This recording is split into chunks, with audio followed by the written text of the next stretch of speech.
Hello, welcome to week 3 of office hours. Can't believe that we're halfway through the course and I still haven't cleaned up my office.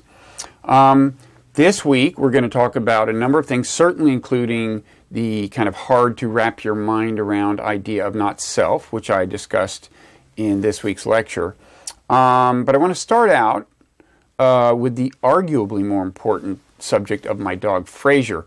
Last week, when Fraser made an appearance on Office Hours, and I mentioned that Fraser was a less Buddhist dog than Milo, who also made an appearance. After I said that, some students asked me to elaborate. What exactly do I mean? Well, Fraser is very prone to cravings and attachments. He, for example, is very attached to the idea of taking a walk. He craves those walks. And by way of illustration, I just want to show you what happens when I ask Fraser if he wants to go for a walk.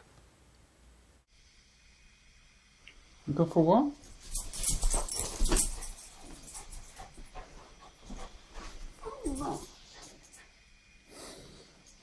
Okay, then we will. Okay, so you get the picture right. I mean, Fraser just does not seem to have taken the third and fourth noble truths to heart. He's just not showing signs of letting go of that thirst that he's going to have to let go of if he wants to attain nirvana. I think also another thing that's getting in his way is he's having trouble really grasping the concept of not self, which many of us are, including me. And we're going to talk about that later. But first I want to talk about another issue that Fraser raises in that little video clip, which is that, he seems pretty joyful there. I mean, he seems happy, right? And one question that a number of students have asked, going back a couple of weeks now, is, does the Buddhist path kind of, does it dampen your joys and your exhilarations? Does the equanimity it promises entail that? And I think it's a difficult question that can't easily be dismissed, and assumes various forms. Here's one form that came from Rachel Imsland this was on Facebook.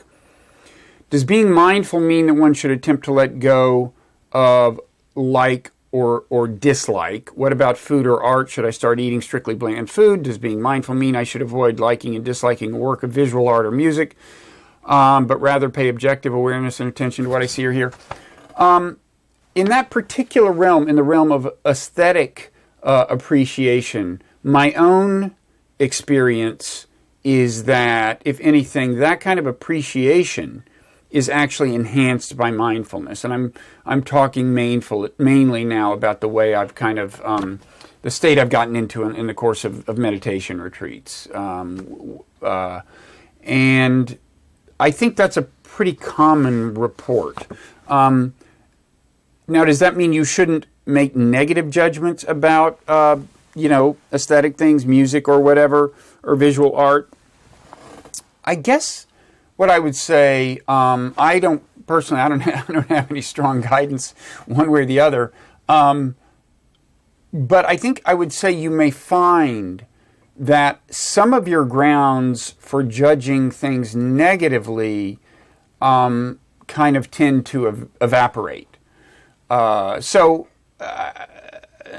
You may find that your aesthetic judgments really are more purely about aesthetics, with fewer extraneous factors kind of corrupting the judgment, so to speak. If you get like really, really super mindful and go way far down the meditation path, where again, I haven't been, except to the extent that being on a meditation retreat, kind of gives you a glimpse of that. I mean, aside from that, I do my daily meditation, but not with a kind of dedication that would entitle you to answer the kinds of questions I am now answering, even though I'm not entitled to.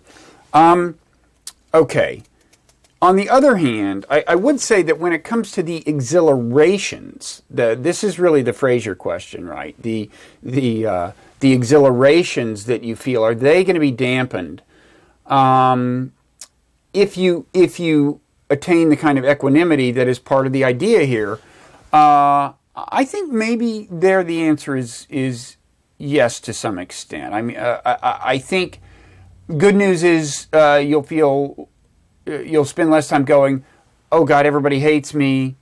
Bad news is, if you consider this bad news, you'll spend less time reveling in the admiration that you perceive. Oh, everyone loves me. Oh, that presentation was a triumph. I kind of think along that dimension, you will see both the highs and the lows being compressed. That's more a guess than anything else. And here I would invite reactions from people who are, who consider themselves very far along the path. There's a great thread in the discussion forum on the Coursera site called, I think, Ask the Buddhists, where a number of very serious Buddhists from different traditions have made themselves available to answer questions about Buddhism. And I'd be interested in what they have to say about these kinds of things. And there are other forms that this very kind of question can assume. And here is one of the more challenging ones, and it was put in almost identical form by Bella Kaul, Kaul, on in the discussion forum, and by Anastasia Hudson on Facebook. Bella says, "What about love? If we detach from the feeling of love, then are we detaching ourselves from our feelings for our children, parents, loved ones?" Anastasia says, "But how can one be free from attachments in love to a spouse or kid or a relative?" I think this is very hard. I mean, what seems to me to be the standard answer that you may get from a meditation teacher is, well, you can separate love from attachment. You can love without attachment. It sounds great in theory. And I think there's one sense in which it's clearly true. If by attachment you mean kind of clinging in a controlling way, certainly the kind of cliche, loving is letting go, is, I think, basically true. And it's certainly possible to love and yet give up on trying to control what the person does, the destiny, give up on trying to remake your child in your image or your mate in your image or whatever else. That's certainly possible. But a context in which this is often addressed, this issue, is I'm suffering because I'm so worried about my child, or because my child is actually suffering. And I know that, and it's making me suffer. And I have heard people in response to that issue say, well, you have to separate love from attachment. Well, I would like to hear from people who have successfully done that. I do. I have talked to people who, well, I won't get into that. That's too complicated. But I think it's very, very hard, and I'd like to know what exactly it would mean to manage to kind of insulate yourself from the suffering of your own child and yet love them as fully as you ever did. That seems to be challenging. Not necessarily impossible, but that's another area where I'd love to hear, I'd love to ask the Buddhists in the Ask the Buddhists discussion forum. Now, another form of this general question of don't we lose some don't we throw out some good along with the bad in the Buddhist path? Again, different forms, well,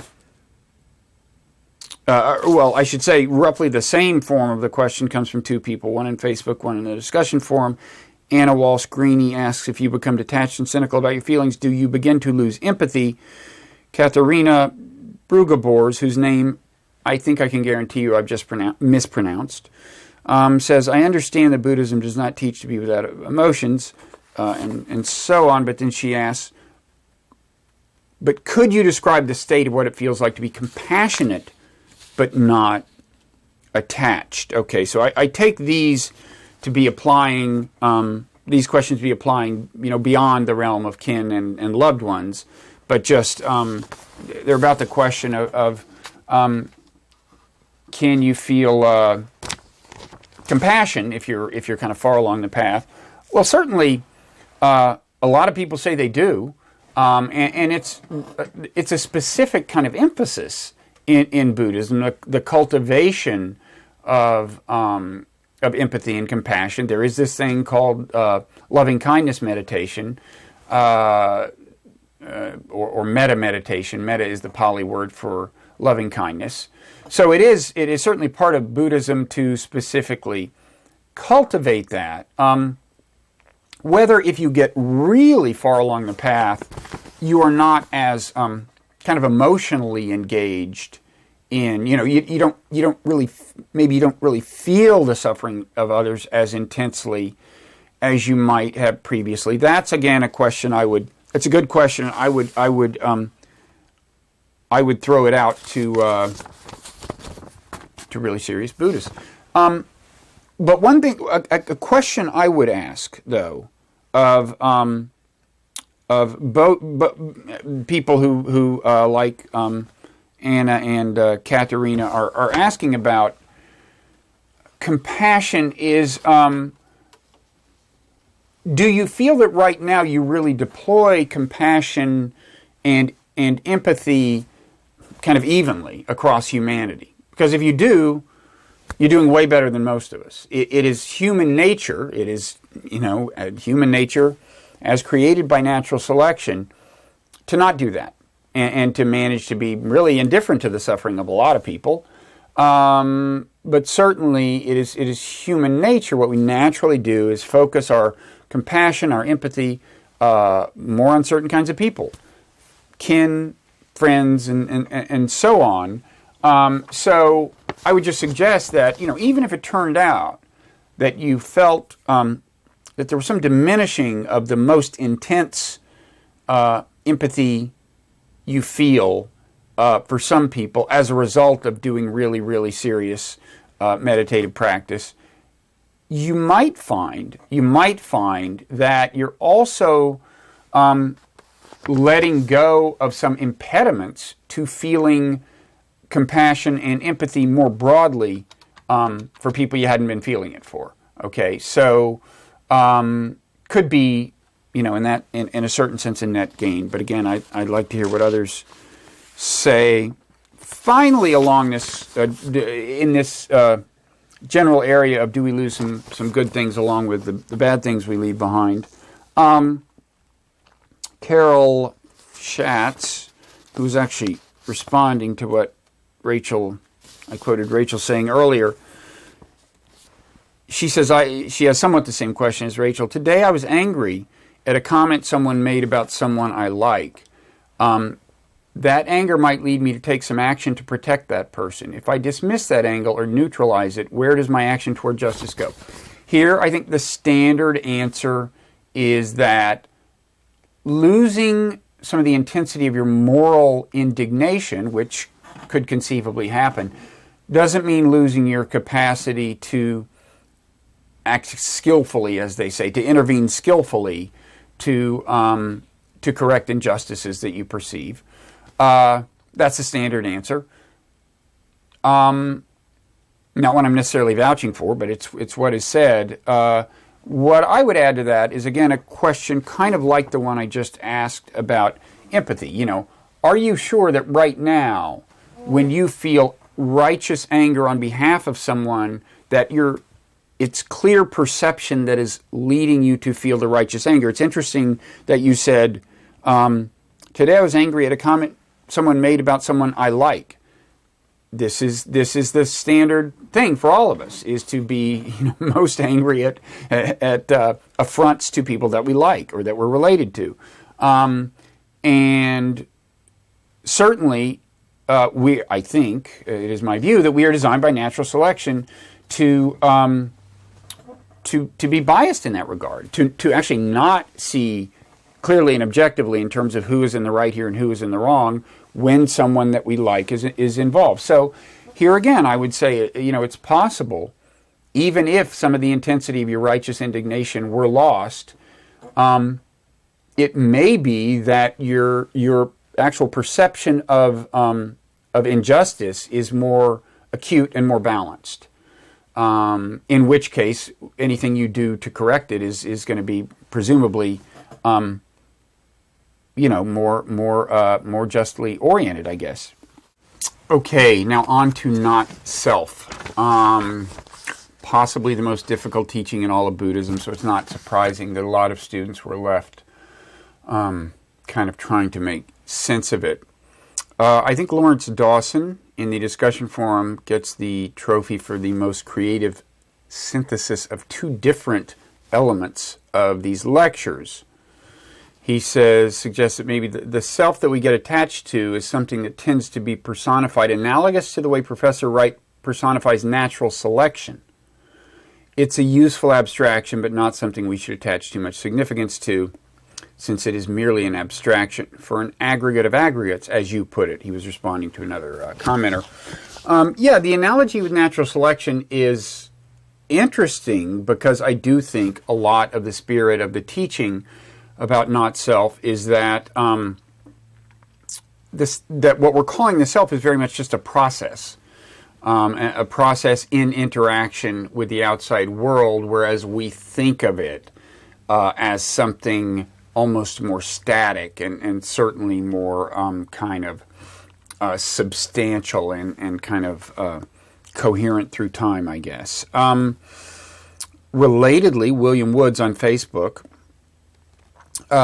said, how about instead of locating the I or self or the noun, but instead the verb? If he means to suggest that what we call the self is less like a noun, more like a verb, I think that is a good metaphor, and does capture, I think, the spirit of some of the teaching.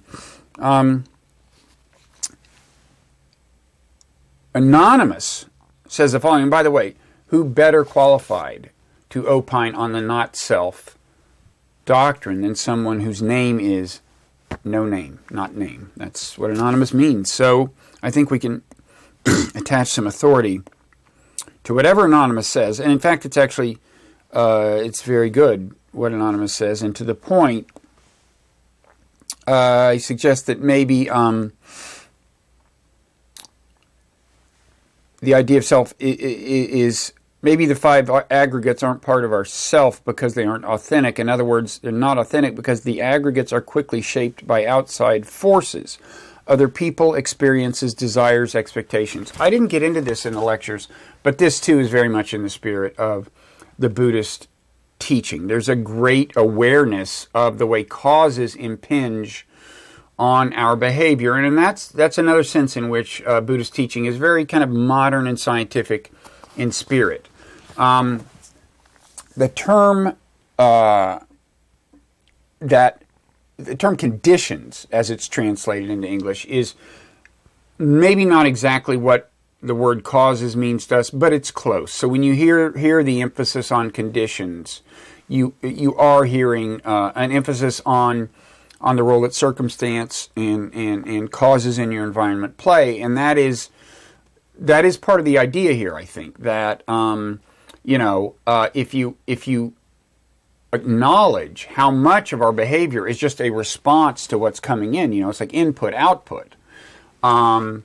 You could start to ask, well, then where is the role for a truly autonomous self that's really autonomously generating stuff? It seems to be largely a kind of responsive process, like a computer program. There's inputs, there's an algorithm in there for translating inputs into outputs, but still it's the inputs causing the outputs in a sense, so why posit a self in a computer? I don't want to suggest that Buddhism is entirely deterministic, that there's no role for volition or free will. I think that would be misleading. Still, there's certainly an awareness of the extent to which our behavior is caused in much the sense that a modern behavioral scientist would say it's caused. Wee Wen Hu, if I'm pronouncing that right, asks, this on Facebook, I would like to know Professor Wright's definition of self, and goes on. I just want to emphasize, my definition of self doesn't matter, and it's not that's not what I was trying to convey. I was trying to get at what the Buddha meant by self. Volumes have been written on this, so I was just kind of focusing on what we can infer from his most famous discourse on the not self about what he meant. And I said there are two properties he seems to be attaching to the self. Control, it's about control, and also about persistence through time. So those are two properties that seem to have been clearly on his mind when he talked about the self, which doesn't mean there weren't more. But again, volumes have been written about this. Now, kind of relatedly, Jennifer Hawkins in the discussion forum asks, why does the self need to have control? Can't there be a self who doesn't control the emotions it experiences? In reaction to stimuli, I guess she says, sure, you can define self any way you want. I mean, for the Buddha, it was about control. But yes, you can come up with another definition of self and argue that kind of self exists. Similarly, Kathy Peabody Ong, I think, A-N-G, says, still having trouble grasping the idea of non-self. Isn't it myself that is observing the thoughts during mindfulness meditation? Again, you can say that's myself. Maybe it's not the doer of deeds, but it's the observer. And that is something that is sometimes said in this context. There's certainly something going on. There is awareness, right? I mean, they have to, the most fervent advocate of the not-self doctrine has to concede that there is awareness. What you may hear from people who have had profound meditative experiences along this dimension is that, yes, but they also perceive that the awareness isn't really confined to their head in a certain sense. I mean, yes, that's a perspective from which they're seeing things, but they may say they now perceive that awareness is some kind of universal field or something, and this is just one point of access to it. There's various kinds of things they say, but what no one that I know of denies is the existence of awareness, and that's good. I'm in favor of awareness, and if you want to call that the self, that is a kind of self. If you want to use the term that way, that's fine. Lucy Whitehead, I think on Facebook, said, so are you saying that the self, the I, might be a story that the left side of the brain tells to itself?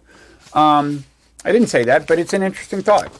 I mean, I'd be a little careful about how precisely anatomical I get in designating, particular functions to parts of the brain, but certainly that is an interesting conjecture consistent with what I said in the lecture.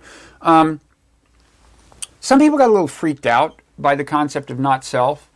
I mean, like it really bothered them and made them kind of worry. I know there's one person in the discussion forum who expressed that.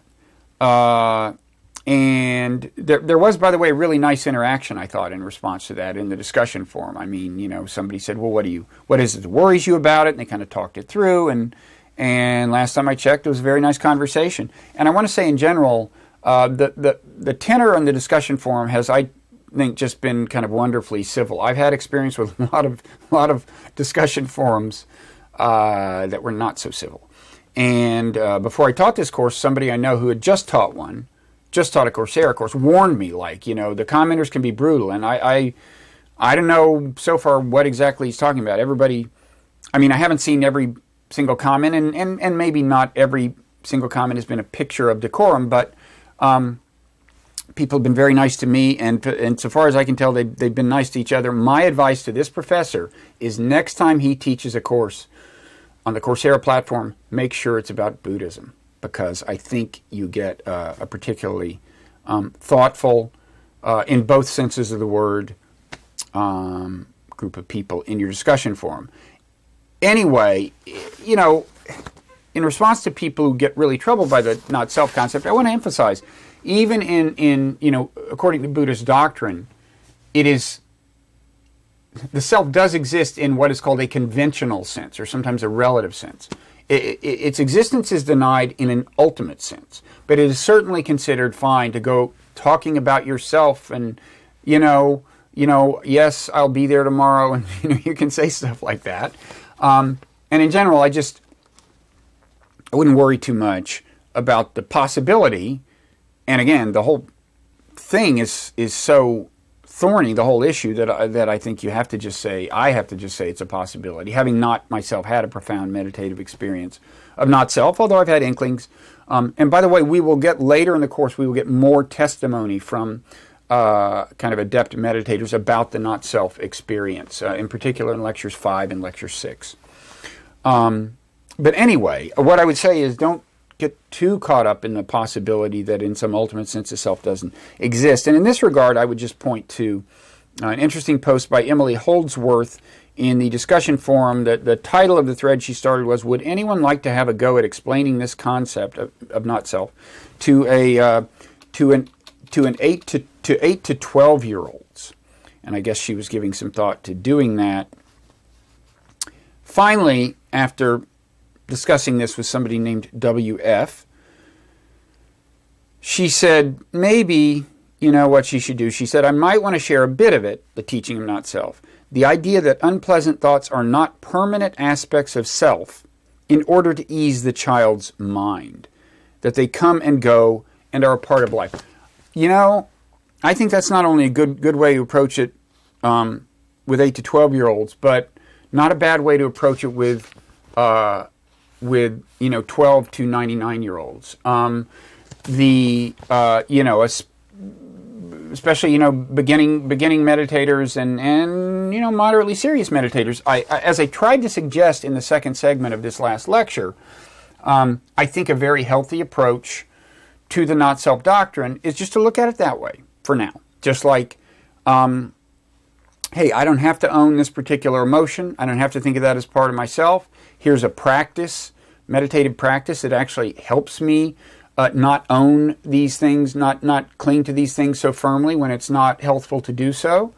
Now that may lead you down a meditative path as you get better and better at letting go of more and more baggage. That may lead you down a meditative path until you get to a point where you become convinced that in some ultimate sense the self doesn't exist. And at that point, you're God bless you. You may be getting close to enlightenment. Certainly, you will have gotten a lot further than Fraser has gotten, which is good. But that's what that would be my advice on not self. Okay, just quickly, some questions that were left over from previous lectures by and large. So on Twitter, in response to lecture number 2, Katya Prokina wrote, "I don't think it helps recognizing rage is useless from an evolutionary standpoint when you're actually in rage." I agree. Can you hear Fraser and Milo, by the way? They are enraged at this point, and they are unable to do anything about it. In any event, this is true. This is what the meditation is for. This is what the mindfulness meditation is for. I mean, evolutionary psychology is very good at highlighting absurdly counterproductive or unproductive things about us and our tendencies and our perceptions. It's not good at telling us what to do about them. That's not its job. It's science, not therapy. But I have found mindfulness meditation to be particularly well suited to that part of the job. Matthew Lindsay tweets, "How can Buddhism strip away delusions caused by natural selection? Aren't they hardwired?"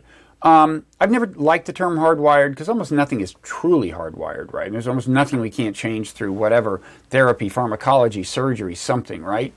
But it's true that some of these tendencies and delusions that we're working on are deeply entrenched. Some of them are deeply entrenched and conspicuous, like rage, and some of them were still, in a way, more challenging still, are deeply entrenched and subtle. And in those cases, the mindfulness meditation is useful, not just in doing something about them, but in perceiving them in the first place, becoming aware of the problem to begin with. Sartorato Diego on Facebook asks, "If Buddhism is, in a sense, a rebellion against the logic of natural selection, how come the brain is wired for that subversion? How did natural selection take us to a point where we can somehow modify the standard programming of the brain? Is it an evolutionary advantage?" Well, I wouldn't say it was designed by natural selection to subvert natural selection per se, but, well, let me actually just turn the floor over to another commenter. This comes from the discussion forum. Derek Newby asks, when we talk about the products of natural selection, are we including only the more primitive instincts like fear and desire that were useful in the survival of the species? Shouldn't we also include the higher order thinking capacity that has also been naturally selected and which seems to be the tool we can use to diagnose the causes of suffering and the path to alleviating it? In that sense, the products of natural selection, the things that define human nature, are both the cause of suffering and the source of our ability to rise above it. Yes, I think I would just let that stand as a reasonable, quite reasonable observation. So that's it for office hours. Week 3, we'll be back next week. I know what you're wondering. Sure, Bob will be there, but will Fraser and Milo be there? I do think there's a chance we'll see another appearance by Fraser and or Milo. So you may want to show up. Thank you.